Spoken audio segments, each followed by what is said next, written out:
let's set the ball rolling right now and look at the candidates who were disqualified and walk you through the reasons why they were disqualified. So we begin with my friend, Dr. Edward Mahama. Here is Edward Mahama. Let's read up the reasons for his disqualification. It's as follows. So Edward Mahama on your screen, and there it goes. Dr. Nazir Mahama, the commission is unable to accept Dr. Mahama's nomination for the following reasons, and these are the words of the Electoral Commission. A, many subscribers did not properly sign the forms.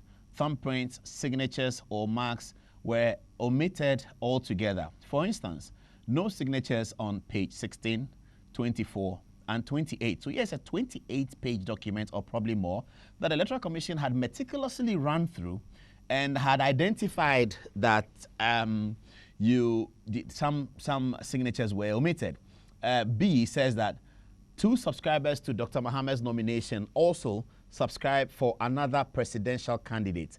These are, and it goes on, let's read on. 1, Abako Isifu, page 103, voter ID number so-and-so. Abudu Ayuba, page 95, voter ID number so-and-so. As stated earlier, the signatures of both voters are different on the 2 nomination forms. This raises questions as to the legitimacy of those signatures. We will refer the matter of the possible forgeries of these signatures to the Ghana Police Service and the Attorney General for investigation and prosecution in line with the following sections of the Criminal Offences Act 1960, Act 29, Section 211, perjury, Section 248, making false declaration, etc., for the office of voting, Section 251, deceiving a public officer, Section 256, corruption, corruption, intimidation, and personation in respect of election. C, for a large majority of subscribers, the signature portion was ticked rather than subscribed with a signature, thumbprint or mark.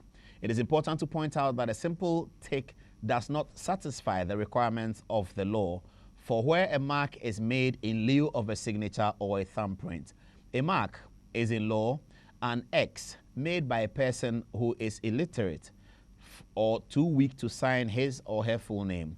According to the Free Law Dictionary, quote, on the rare occasion that this occurs, the X should be within or next to some annotation indicating the person's name or formally witnessed by another person to make the mark valid. Accordingly, the Commission is unable to accept mere ticks which have not been properly witnessed as legitimate marks made by voters subscribing to Dr. Mahama's form. In conclusion, Dr. Mahama does not have the requisite number of subscribers required under Regulation 72B of CI 94, and his nomination cannot therefore be accepted. So that was the story of Dr. Edward Mahama, a very good friend who we're hoping will sufficiently animate the discussion, and he always has great ideas about how our country should proceed. The National Health Insurance Scheme that President Kufuor implemented has always been attributed to Dr. Edward Mahama's campaign of 1996. And so it is not a very sad, it's not a very happy occasion that Dr. Mahama, who has been on the ballot, would it be his 4th time? I think 3rd time, cannot be on the ballot for reasons that he failed to satisfy the requirements on the form. Next of those big 4 disqualified would be Dr. Pakwesi Indum, and this was the real big shocker. Dr. Pakwesi Indum. Let's have a look at the reasons ascribed for his disqualification. Here it is. So that's Dr. Indum in your shot. His name is Dr. Pakwesi Indum, Progressive People's Party. The Commission is unable to accept Dr. Indum's nomination because the number of subscribers to his forms did not meet the requirements of Regulation 72B of CI 94.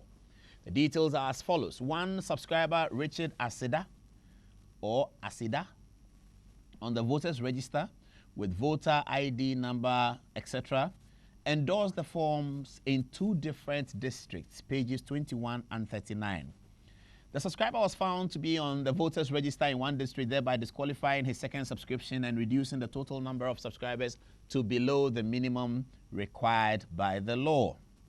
The same subscriber, Richard Asida, endorsed the form with different signatures in both portions of the nomination form. This raises questions as to the legitimacy of one or both signatures. We'll refer the matter of the possible forgery of the signatures to the Ghana Police Service and the Attorney General. Attorney General for investigation and prosecution in line with the following sections as we already read: perjury, the same sections in the criminal code. Dr. Indum's subscriber would be reported for further investigations. Let's move on and see what happened. Is that it for Dr. Indum? Okay, so based on this, Dr. Indum was disqualified. This one was a shocker because Dr. Indum has not just been on the ballot before, but he's a businessman of high repute. He has businesses across the country, indeed across the world.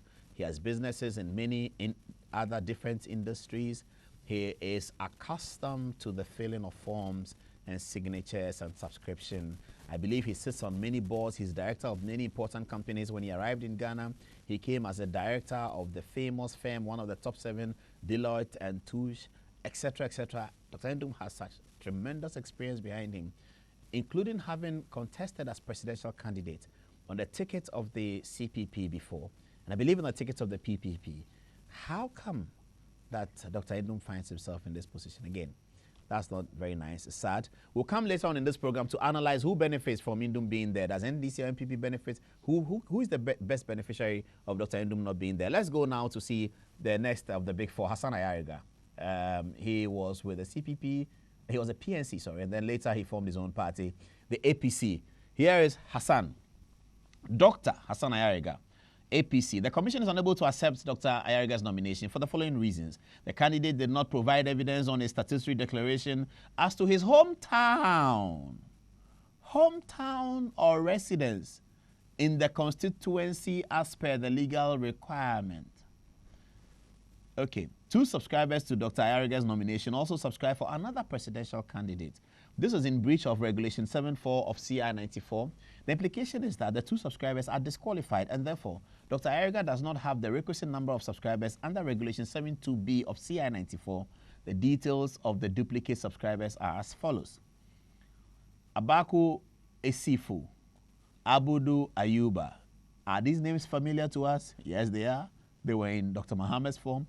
And you can understand that APC is an offshoot of PNC, so something definitely went on there. Abudu Ayuba is probably an old member of the PNC, and he's also APC, and etc., etc. Maybe they were not aware that they shouldn't do this. But Hassan Ayariga, for a presidential candidate, should have been aware, shouldn't he? In addition, the signatures of both voters are different on the 2 nomination forms. This raises questions as to the legitimacy of those signatures.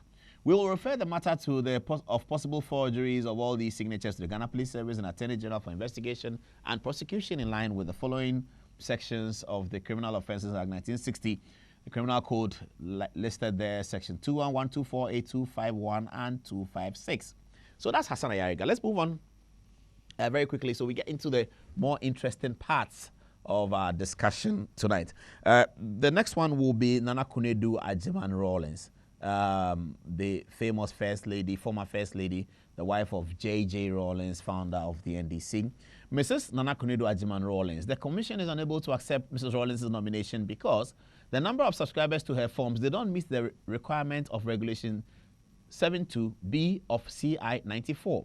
One subscriber on page 89 of her nominations form is not a validly registered voter and illegally registered twice, and so is on the exclusion list of multiple voters. Details are Salifu Abdullahi, District Nanumba South, voter ID, etc., etc. So let's get Mrs. Rawlings' matter again, because that is the one that seems to be nearing the court processes.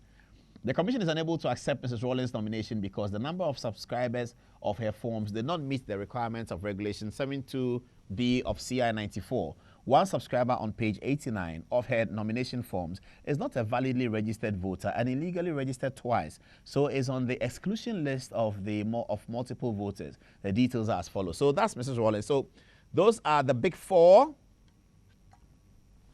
that we focused on, even though there are a few more.